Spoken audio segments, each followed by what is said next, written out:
Here now to react, Congressman Byron Donalds, now a member of the House Committees on Financial Services and Government Oversight and Accountability.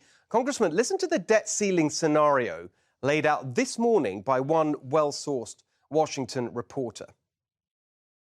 Privately, I'm told President Biden and Senator McConnell have chuckled behind the scenes with longtime friends about how at this stage in divided government, it's these two men who have long been friends who are being counted upon to perhaps cut a deal. They're starting to have back-channel conversations of could a coalition of 10 to 15 House Republicans get together with 200-plus House Democrats to get a clean extension through the House.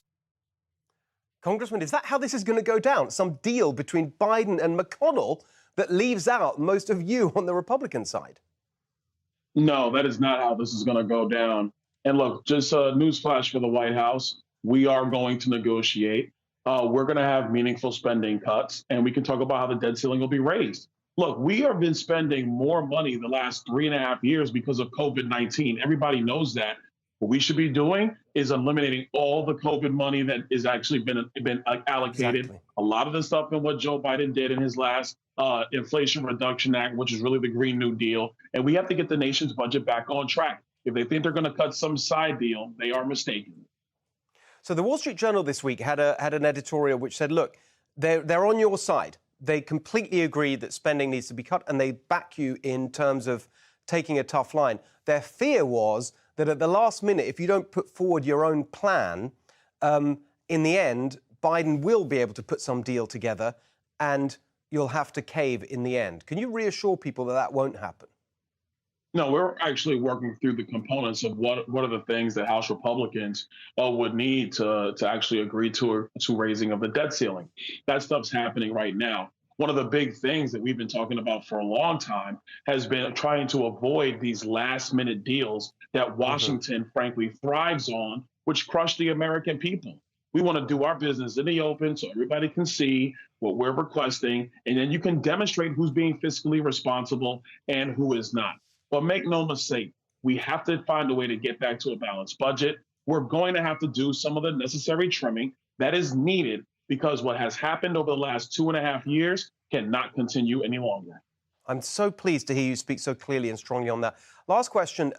We all enjoyed watching you tangle with Joy Reid over on MSNBC and putting her straight on a lot of matters of fiscal responsibility. Can you just tell us your position on Social Security and Medicare and how that fits into this? Well, listen, the truth is both of those programs are going to go insolvent sometime over the next 10 years. So there are reforms that need to occur. But the primary thing we're going to do is make sure that the benefits that seniors are getting are protected. Secondarily, it's going to be looking at the long-term cost coverage going forward so we can find a way to bend that down so our debt doesn't balloon on us. Because the one thing is clear, if our debt obligations get out of control where the nation cannot control them, there is not going to be money for anybody. Yeah. And that is a disaster. We want to avoid that. Exactly. I mean, the interest payments alone are just eating into things we want to be spending money on. Congressman, fantastic. It's so great to know that you're there fighting the good fight on this.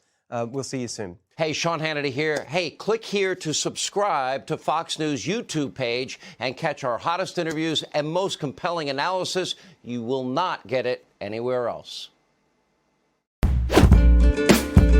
Eugene, Mastodon at one point was adding 130,000 users a day in November when Musk's Twitter antics were hitting fever pitch.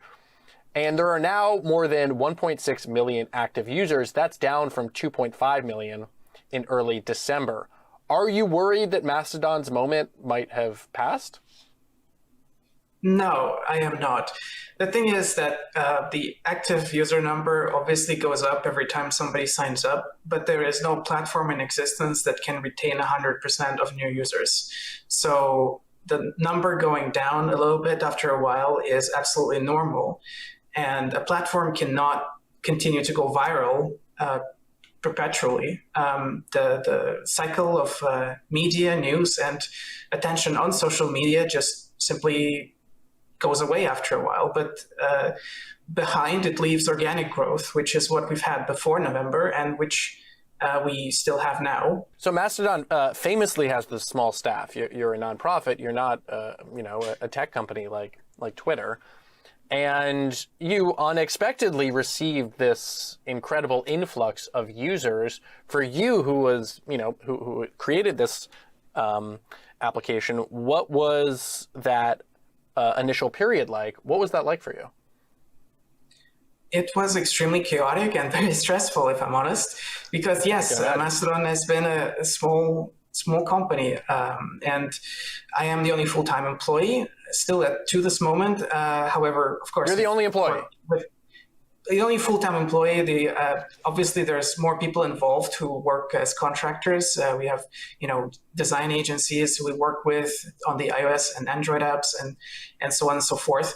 We've just a week ago opened up some positions thanks to all of the new donations on Patreon. With our budget has seen an increase, and we're now able to afford to offer a few more full-time positions. We're looking for for a product designer, a software engineer, and so on.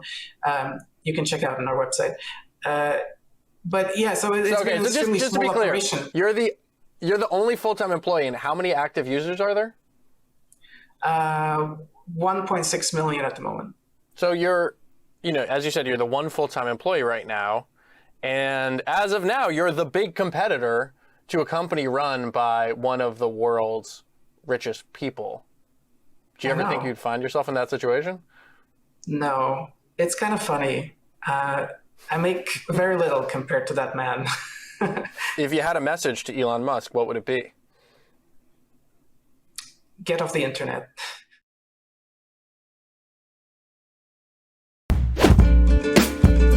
Now, a crackdown against the LGBT plus community in Russia has intensified after a tough new law was passed by the Russian parliament. The bill, passed back in December, places restrictions on almost any mention of LGBT people or culture. Here's Will Vernon. When he leaves the house, Danya can't wear makeup. But even then, he still feels afraid. It's very frightening living somewhere where it's illegal to just be yourself. I don't want to live in fear. The 22-year-old does something that can be very dangerous in Russia. He's an openly gay drag queen. But now, Danya plans to leave the country and move to France. A new anti-LGBT law has been passed by the Russian parliament. The main drag night Danya performs at has cancelled its shows. According to the law, it's forbidden to do what we do now. I have to either leave the country or stay here and wait for things to get even worse. 10 years ago, so-called gay propaganda was made illegal in relation to children. But the new measures go much further. Many are worried that even the slightest reference to LGBT culture will now be banned. Well, I've just bought this book, recently published. It's a gay love story. But if you look inside, you can see that parts of it have actually been redacted. And shops right across Russia have been withdrawing other books from sale, books with gay references or characters in them, in case they get prosecuted under the new law. It's almost as if LGBT people are being deleted from society. There are some here who want to do exactly that. Vitaly Milonov is an openly homophobic Russian MP who signed up to the law. We think it's our sovereign right to have a legislation that we like to have. Russia is at war with Ukraine, thousands of Russians and Ukrainians dying. There's emigration, sanctions, international isolation. Do you think this is the time to be focusing on an anti-LGBT law? Come on. Russia is not being isolated. We have a conflict with the Western world. Activist Pyotr Vaznesensky briefly set up a small LGBT museum. He closed it to the public after the law was passed. Pyotr now also plans to leave Russia. He says that people like him are an easy target for the Kremlin. The war is lost. The economy is destroyed. And the authorities need to show people what they have risked their lives for. And the best idea they have is to find a new scapegoat. LGBT people. Vladimir Putin says that the war in Ukraine is also a fight against the West and LGBT values. Repression is increasing in Russia. And if the war continues to go badly for the Kremlin, many here are wondering who the next target will be. Will Vernon, BBC News, Russia. And despite the season of celebration taking a tragic turn, the bustling community there in Montereypark is recognizing the actions of Brandon Say. He's the man hailed as a hero for wrestling the gun away from that shooter at the second dance hall. Our Matt Rivers had a chance to speak with Brandon about that life-saving decision. At that time, the first thought was, I was gonna die. This was it. Like, I definitely my life's gonna end here. And then the shooter starts prepping his weapon. And something came over me. I had this realization that I needed to grab his weapon. I needed to take control of the situation. Right. Or else everybody would die, including me. Right. And maybe the people outside also.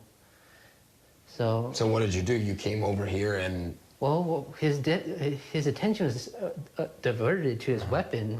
I think he was trying to prep it or change to firing mode or something, but he was fiddling with it a bit. So what I did was sidestep a bit to have a clear path, and I just started running and lunged at him and grabbed the gun with both my hands. Right here? Yes, right here. And then you eventually go out into the Eventually, yes, we did have a struggle. He was trying to pull away into the lobby, so I had to follow him. Right. So there wasn't much distance between us, so he could shoot me or anybody else. So you are struggling with him right here? Yes. In that moment, I felt like I was going to shoot another person, that I might cause the death of another human being. It's a very serious thought to think about. I can see you getting a little emotional when you think about it. Yeah.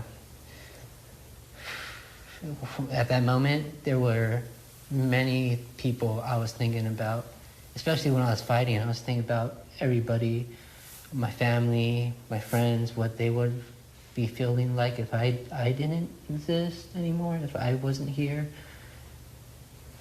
It was a very traumatic experience for me.